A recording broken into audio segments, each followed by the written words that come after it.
দেশের মানুষের আয়ের 60% ব্যয় হয় খাবারে, 38% মানুষ রয়েছে খাদ্য নিরাপত্তাহীনতায়। সিপিডির গবেষণা ফলাফল প্রকাশ।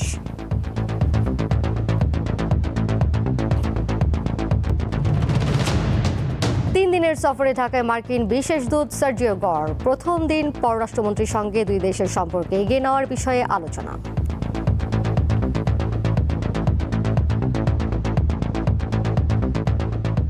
আমাদের সম্পর্ক এখন একটা অত্যন্ত ইতিবাচক অভিমুখে আছে এবং আগামী দিনগুলিতে আমরা will build upon the achievements we have made so fur.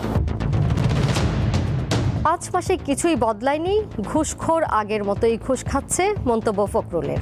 একমত সাধারণ মানুষ, সরকারকে আরও সময় দিতে চান তারা।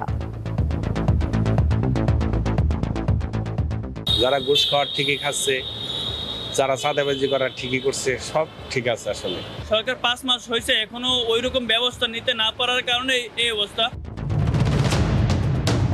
শাপলা চত্বরের হত্যা মামলায় লতিফ সিদ্দিকী কারাগারে, তার বিরুদ্ধে হেফাজতের সমাবেশ পণ্ডের পরিকল্পনার অভিযোগ এনেছে প্রসিকিউশন।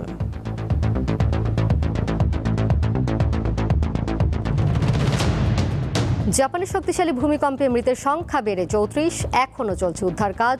তীব্র তাপপ্রবাহে আশ্রয় কেন্দ্রগুলোতে বাড়ছে হিট স্ট্রোকের ঝুঁকি।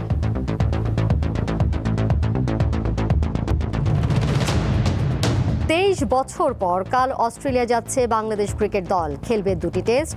নিজেদের সর্বোচ্চটা নিংড়ে দেওয়ার প্রত্যয় অধিনায়কের কণ্ঠে। টেস্ট ক্রিকেটটা যেভাবে খেলতেছি লাস্ট কিছু বছর ধরে, আমরা চেষ্টা করবো ওইভাবেই খেলার। আমাদের টার্গেট থাকবে যে কত ভালো ক্রিকেট খেলতে পারি এবং আমাদের প্রসেসটা কি।